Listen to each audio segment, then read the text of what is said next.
Good morning all of you. Previous video લેક્ચરની અંદર આપણે different date and time related functions જોયા, બરાબર. જેમની અંદર આપણે ડેટ અને ટાઈમ ઉપર કંઈ પણ ઓપરેશન પરફોર્મ કરાવવા છે કે અલગ અલગ રીતે આપણે ડેટ એન્ડ ટાઈમ ડિસ્પ્લે કરાવવા છે તો કેવી રીતે કરાવવા એને રિલેટેડ અલગ અલગ ફંક્શન જોયા, બરાબર. હવે ત્યાર પછી નેક્સ્ટ વન છે input output formatting function.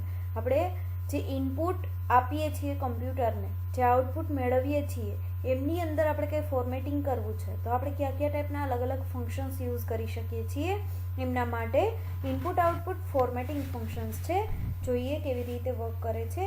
Input output is a operation in C language during program execution. Input output શું છે તો very first of all input output એક ટાઈપનું ઓપરેશન છે સી લેંગ્વેજની અંદર. ક્યારે? જ્યારે આપણે પ્રોગ્રામનું એક્ઝિક્યુશન કરીએ છીએ, પ્રોગ્રામ પરફોર્મ કરીએ છીએ ત્યારે, બરાબર. For generating result, program requires input and after processing on it will give result or output on screen. શું કહે છે? આપણે કોઈ પણ રિઝલ્ટ જનરેટ કરવું છે, આપણે કોઈ પણ સ્પેસિફિક આઉટપુટ જોઈએ છે તેના માટે વેરી ફર્સ્ટ ઓફ ઓલ આપણે શું કરવું પડશે? આપણે પહેલાં ઇનપુટ પાસ કરવું પડશે, આપણે કમ્પ્યુટરને ઇનપુટ આપવું પડશે. આપણી પાસે ઇનપુટ હશે તો એના ઉપર પ્રોસેસ થઈ અને આપને આઉટપુટ મળી શકશે, બરાબર. આપણે કોઈ વસ્તુ પ્રિન્ટ કરાવી છે તો પહેલાં આપણે એ વસ્તુ કમ્પ્યુટરને આપવી પડશે કે મારે આ વસ્તુ પ્રિન્ટ કરાવી છે, તો કમ્પ્યુટર આપણે એ વસ્તુ પ્રિન્ટ કરાવીને ડિસ્પ્લે કરશે, બરાબર. તો આને કહેવાશે ઇનપુટ એન્ડ આપને જે રિઝલ્ટ મળે છે સ્ક્રીન ઉપર એને કહેવાશે આઉટપુટ, બરાબર. આપણે જે ઇનપુટ પાસ કરીએ છીએ એમના ઉપર પ્રોસેસિંગ થશે અને આપને શું મળશે? આઉટપુટ મળશે. Into the program we can assign value using two method.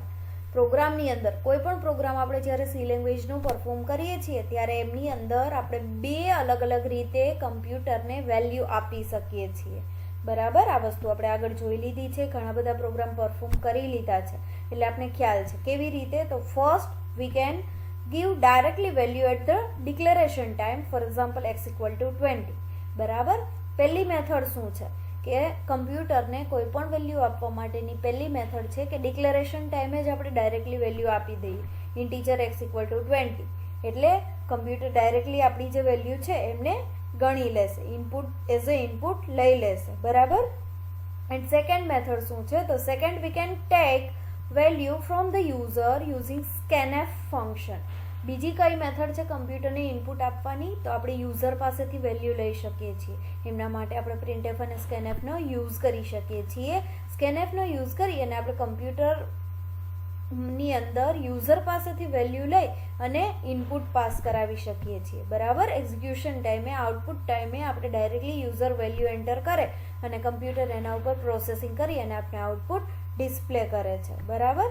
There are many other functions available in C language to accept value from the keyboard. શું કહે છે? સી લેંગ્વેજની અંદર આવા ઘણા બધા અલગ અલગ ફંક્શન્સ છે કે જેનો યુઝ કરી અને તમે કીબોર્ડમાંથી વેલ્યુ જે આપો છો એ કમ્પ્યુટર એક્સેપ્ટ કરી શકે છે.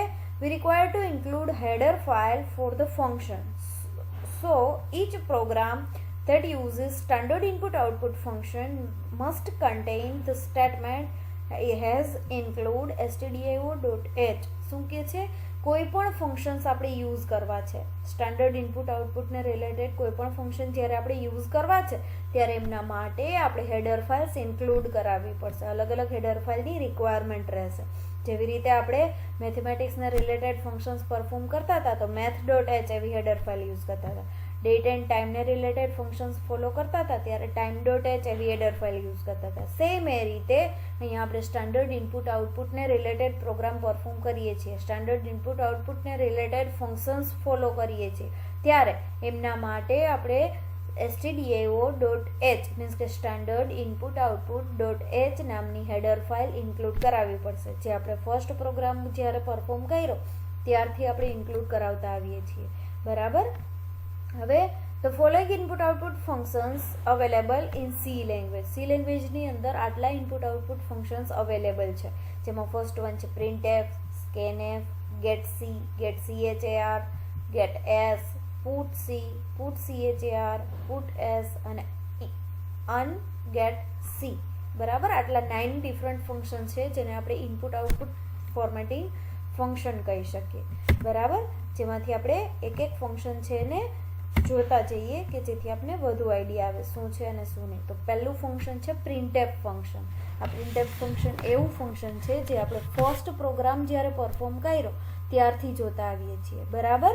તો આ printf function very first of all use આપણે બધાને ખબર જ છે પ્રિન્ટએફ ફંક્શનનો યુઝ શેના માટે થાય છે. આપણે કોઈ પણ મેસેજ પ્રિન્ટ કરાવવો છે, આપણે કોઈ પણ સેન્ટેન્સ પ્રિન્ટ કરાવવું છે, આવા ટાઈમે આપણે પ્રિન્ટએફ ફંક્શનનો યુઝ કરીએ છીએ. જોઈએ, this function is one of the formatted output function. આ એક આઉટપુટ ફંક્શન છે. શું કામે? કેમ કે કોઈ વસ્તુના આઉટપુટ માટે આપણે આ ફંક્શનનો યુઝ કરીએ છીએ. Which is use to display data or message on screen along with specific format. શું કહે છે?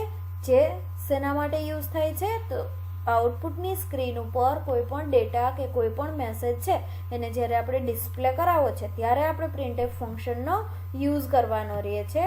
સિન્ટેક્સ જોઈએ તો સિન્ટેક્સની અંદર પ્રિન્ટએફ ઇન્ટુ બ્રેકેટ ડબલ કોટની અંદર આપણે જે સ્ટ્રિંગ લખીએ છીએ એ આપણે આઉટપુટની અંદર ડિસ્પ્લે થાય છે. આ વસ્તુની આપણે ખબર છે, બરાબર.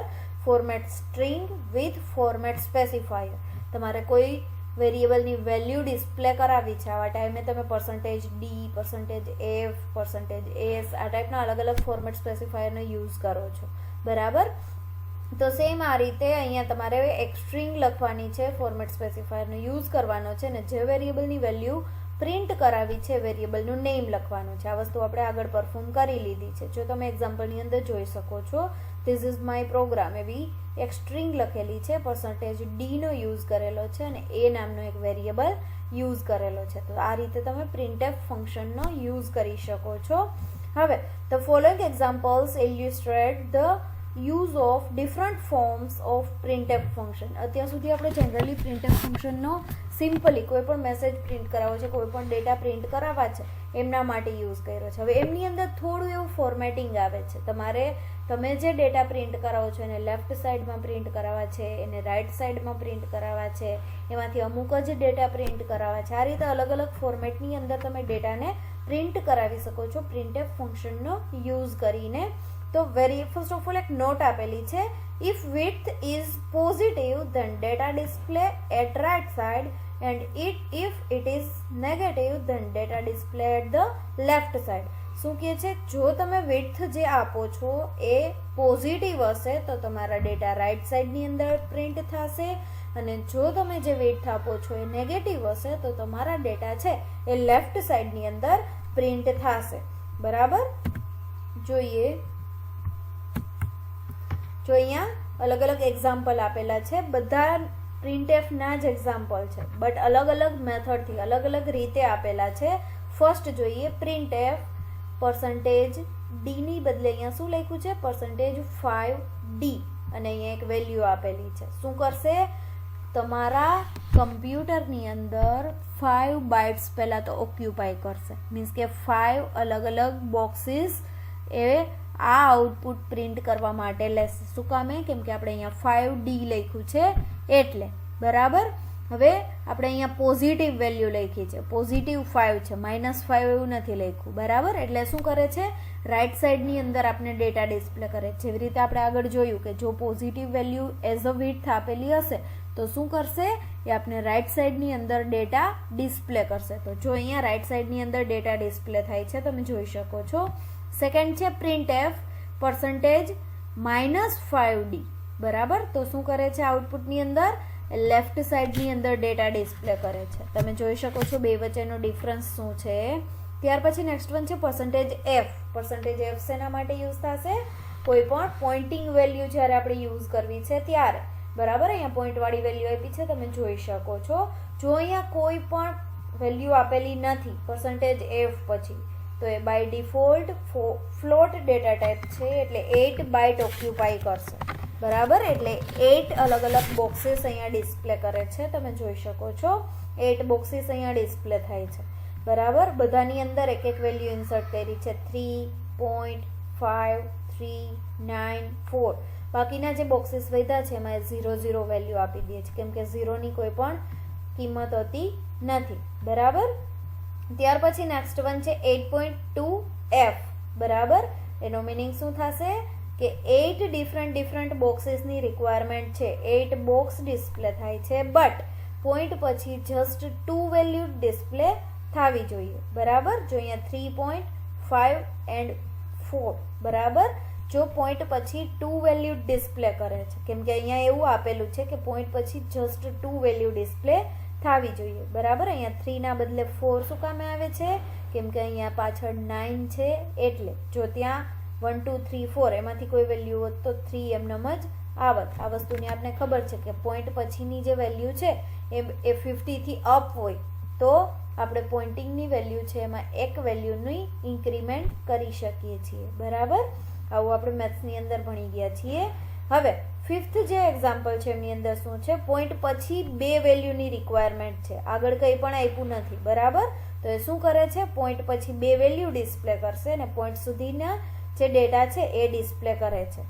ત્યાર પછી નેક્સ્ટ વન જોઈએ તો પોઈન્ટ પછી 7 વેલ્યુ આવવી જોઈએ એવું કીધું છે, બરાબર. 3 પોઈન્ટ પછી જે વેલ્યુ આવે છે એ લખી નાખી, પણ પોઈન્ટ પછી 7 વેલ્યુ આવવી જોઈએ, એટલે બાકીની જે વેલ્યુ છે એ 0 0 0 આપણે ડિસ્પ્લે કરી છે. તો આ રીતે તમે કોઈ પણ ન્યુમેરિક વેલ્યુ છે એ ઇન્સર્ટ કરાવી શકો છો. સેમ આ જ ફોર્મેટની અંદર તમે કોઈ પણ સ્ટ્રિંગ વેલ્યુ પણ યુઝ કરી શકો છો, જ્યાં તમે %d અને %f ની બદલે %s અને %c નો યુઝ કરી અને કોઈ પણ સ્ટ્રિંગ પણ પ્રિન્ટ કરાવી શકો છો. હવે આ સેમ એક્ઝામ્પલ છે એને આપણે ટર્બોસીની સ્ક્રીન પર રન કરીને જોઈએ. બધા જ જે printf-ના સ્ટેટમેન્ટ છે એ આપણે ટર્બોસીની સ્ક્રીન પર રન કરીને જોશું કે જેથી આપણે વધુ આઈડિયા આવે કે શું છે આ પ્રોગ્રામની અંદર, બરાબર. જોઈએ, જો અહીંયા એક પ્રોગ્રામ મેં ટાઈપ કરેલો જ છે જેથી આપણો ટાઈમ વેસ્ટ ના થાય, બરાબર. પેલા આપણે જસ્ટ printf, સિમ્પલ printf લખીએ.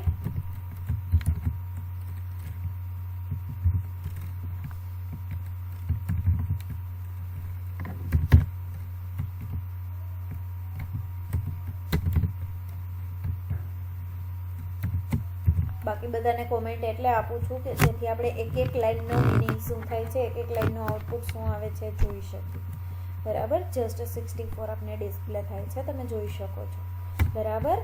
હવે સેકન્ડ જે લાઈન છે આપણે જે printf width સાથે જોયું હતું, જેમની અંદર 5 width આપેલી છે, બરાબર. એમનું મિનિંગ શું થાય છે જોઈએ. જો અહીંયા 61 ડિસ્પ્લે થાય છે રાઈટ સાઈડની અંદર, બરાબર. કેમ કે અહીંયા આપણે પોઝિટિવ વેલ્યુ આપી છે, એટલે ઇનકેસ આપણે અહીંયા નેગેટિવ વેલ્યુ આપીએ તો શું થાય છે, જો તમે જોઈ શકો છો લેફ્ટ સાઈડની અંદર ડેટા ડિસ્પ્લે થાય છે, કેમ કે આપણે -5 આપ્યા છે એટલે, બરાબર. ત્યાર પછી નેક્સ્ટ વન જોઈએ.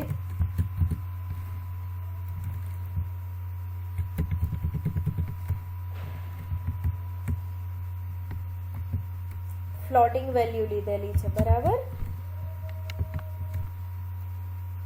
જો આપણે જે વેલ્યુ આપી હતી એ રીતે વેલ્યુ ડિસ્પ્લે થાય છે. 8 ડિફરન્ટ બોક્સીસ આવશે અને એમની અંદર વેલ્યુ ડિસ્પ્લે થશે. જ્યાં બોક્સ ખાલી રહેશે ત્યાં 0 0 આપી દેવામાં આવશે. ત્યાર પછીનું નેક્સ્ટ વન એક્ઝામ્પલ જોઈએ. જો તમે જોઈ શકો છો પોઈન્ટ પછી 2 વેલ્યુ જોઈએ છે ને એટલે શું કરે છે, 2 વેલ્યુ ડિસ્પ્લે કરે છે. બાકી બધા જે બોક્સીસ આગળ આવશે એ બ્લેન્ક મૂકી દેશે.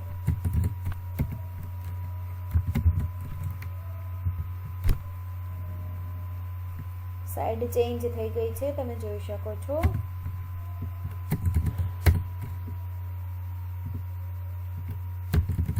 અને લાસ્ટ જે એક્ઝામ્પલ છે, ઓકે, આ રીતે તમને બધી અલગ અલગ વેલ્યુ પોઈન્ટ પછી 7 વેલ્યુ જોઈએ છે તો એ પોઈન્ટ પછી 7 વેલ્યુ તમને ડિસ્પ્લે કરશે, બરાબર.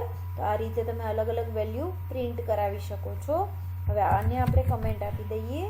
આપણે એક એક્ઝામ્પલ જોઈએ સ્ટ્રિંગ અને રિલેટેડ, કે જેથી આપણે સ્ટ્રિંગ ફંક્શન કેવી રીતે ફોલો થાય છે એનો વધુ આઈડિયા આવે, બરાબર.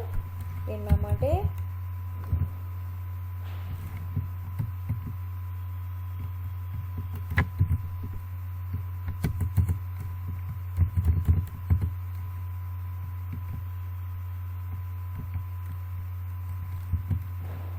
printf into bracket, for example આપણે થેન્ક્સ એવું પ્રિન્ટ કરાવવું છે. બરાબર. તો જનરલી આપણે થેન્ક્સ પ્રિન્ટ કરાવવું હશે તો આપણે પર્સન્ટેજ એસ એન્ડ થેન્ક્સ, બરાબર, આ રીતે લખીએ તો શું થાય છે આઉટપુટ જોઈએ.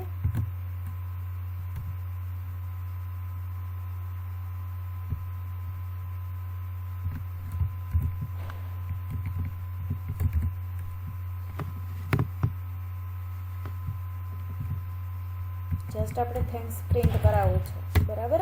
જેવી રીતે આપણે કોઈ પણ પ્રોગ્રામની અંદર મેસેજ પ્રિન્ટ કરાવીએ એ રીતે આપણે મેસેજ પ્રિન્ટ કરાવી શકીએ. આપણે થેન્ક્સ ડિસ્પ્લે થાય છે, બરાબર. હવે એમની અંદર આપણે માઇનર એવું કંઈક ચેન્જીસ કરવું છે. ઇનકેસ હું અહીંયા પ્રિન્ટ એફ જેમ આપણે આગળ જોયું હતું એ જ રીતે હું અલગ અલગ ફોર્મેટની અંદર તમને ડિસ્પ્લે કરાવું છું કે જેથી તમને આઈડિયા આવે. પર્સન્ટેજ 9s એવું લખ્યું છે મેં એન્ડ થેન્ક્સ. ઓકે, અહીંયા તમે તમારી રીતે તમારું નેમ પણ લખી શકો છો, બરાબર. સેમ લાઇનની અંદર ડિસ્પ્લે થાય છે કેમ કે આપણે /n નો યુઝ કર્યો નથી. ઓકે, નેક્સ્ટ લાઇનમાં ડિસ્પ્લે થાય છે, આગળ એટલી સ્પેસ મૂકે છે, બરાબર. અહીંયા તમે વેલ્યુ વધારી દેશો તો એ તમને એટલી સ્પેસ મૂકી અને ડેટા ડિસ્પ્લે કરશે, બરાબર. તમે તમારી રિક્વાયરમેન્ટ મુજબ વેલ્યુ ચેન્જ કરી શકો છો. /n માઇનસ, હવે આપણે માઇનસની અંદર વેલ્યુ લખવી છે, -9s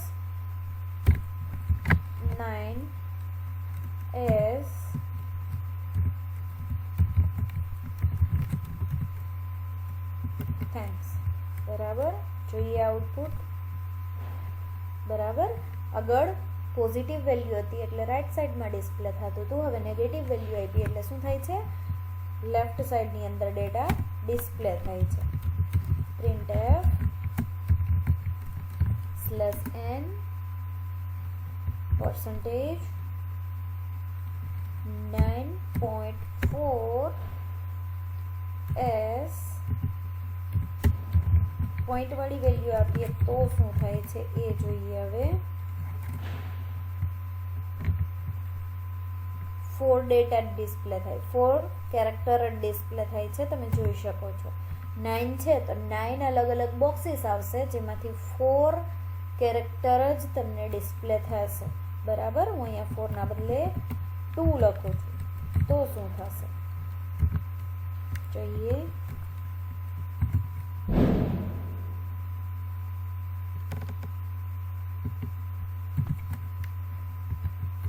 શું થાય છે 2 કેરેક્ટર જ ડિસ્પ્લે થાય છે, બરાબર. આ રીતે તમે ફોર્મેટિંગ કરી શકો છો